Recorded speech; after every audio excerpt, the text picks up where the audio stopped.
Hello everyone, I hope you're all well. Just a very quick video today explaining the difference, or trying to explain the differences between the DMC variegated threads. So these are the threads that are not completely solid. There is some colour variation running through them.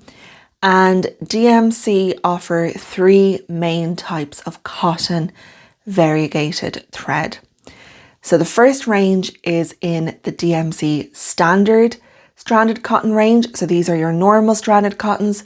So as you can see, if I just turn our spinner here, these are all the new colours. They're from 2017, but we're still calling them new colours. And they, of course, end at 35. So this is 35.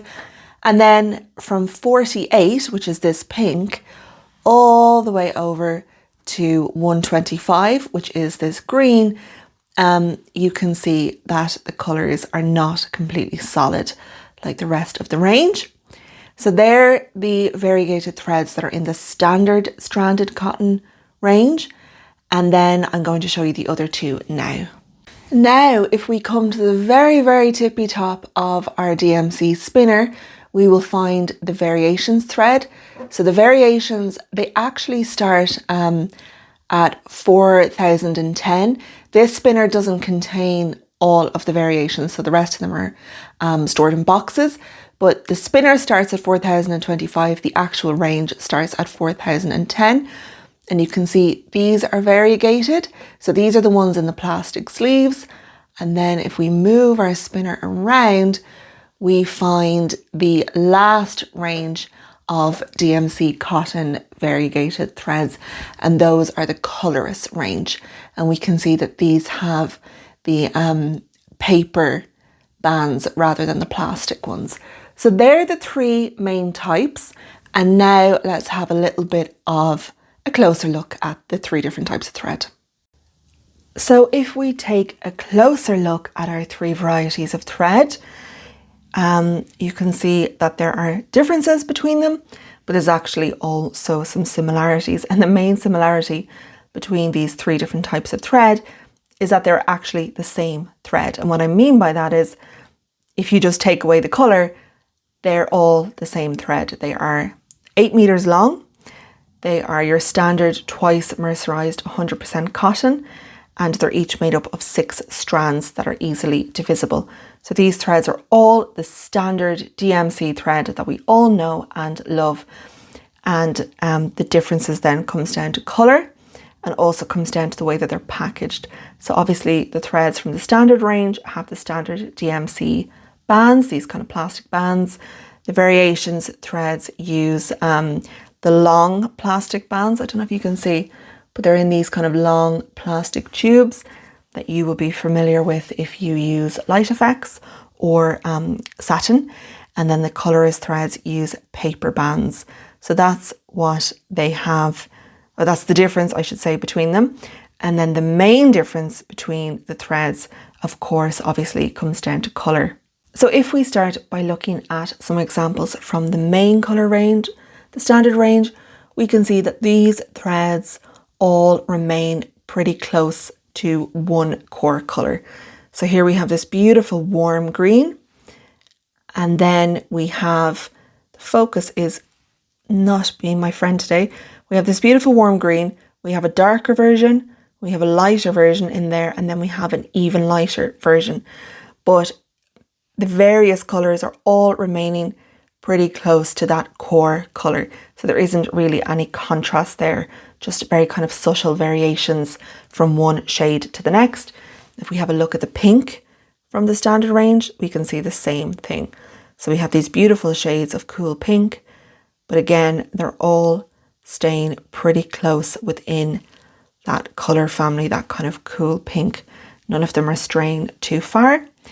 The variations follow kind of a similar, well, yeah, pretty much the same rule. So again, we have our core kind of pinks here, and we have darker versions, lighter versions, a very light, almost white version here. So kind of 4 shades of pink, with very kind of subtle, gentle variation between each shade as we move from one on to the next. But of course, there's no big contrast. These are all just variations on this core shade of cool pink. The same one with this one, which is called Mermaid, which I think is a really cute name. Again, all centered around this kind of aqua blue, aqua green kind of color, just offering various shades of basically the same color to create a very, very beautiful effect. And again, the transition between each of these 4 shades is really subtle and very, very well done. The Coloris threads are kind of the opposite of that. So if I try and show you one up close, this one I think is called Patriotic Stripes. It's obviously red, white and blue, DMC being a French brand, I think that makes sense. And obviously, needless to say, these colours are not remaining within one colour family. So here we have quite a lot of contrast.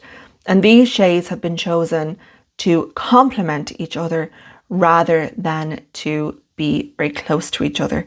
So of course, red and blue are about as far away from each other as you can get, but they complement each other in this case because this is a patriotic themed thread. So it is themed on red, white and blue. And as you can see, we can see here where the colours meet, there is this nice gentle transition. So here's our red, and then it kind of gently transitions back into the blue. Probably quite hard to see. So that's that one. This one then is called Festival Sprinkle, I think. It's kind of Christmas colours. So again, we have our greens, our reds, not in any way close to each other in terms of colour, but again, they have been chosen, I should say, because they're trying to create this theme of Christmas, or, you know, kind of a festive colour palette. So they're chosen to complement each other and kind of contrast with each other. And the whole colourist range is like that. They're all kind of chosen to work well together, but often from very different colour families. So that's just our very quick overview of the variegated threads from the standard range, the colour variations and the Coloris ranges. We don't often find these threads being called for in charts. Now, having said that, I am starting a Mirabilia later on this year that does call for some of the colour variations. So that's going to be really fun. But these threads are great if you're kind of doing your own projects, your own embroidery, your own cross stitch, or if you have a section on a chart that is looking a little bit boring and you think actually maybe it would look pretty cool if I used some variegated threads instead. I will just say a word of caution, and that is, if you're anything like me and you prefer to pull out a long strand of thread and then double it over, just be careful doing that with these threads, because it's going to change the effect, because you're going to end up, like for example, if you use this one, you could end up with one strand of green and one strand of red that you're working at the same time. It's not that it's a bad thing, it's just going to give you a different effect than if you pull out 2 strands and then you just have your red and your green transitioning at the same time, if that makes sense. So that's just something to bear in mind. Other than that, I think they're great fun. I think they look really pretty. I love when people order them because I'm always trying to figure out what they're using them for. And if you have used these threads for any projects, I would love to know. Or if you know of any projects that call for these threads, I would also love to know, because I would be really interested to see what the designer is doing with them. But that's all for now. Thank you for watching and take care.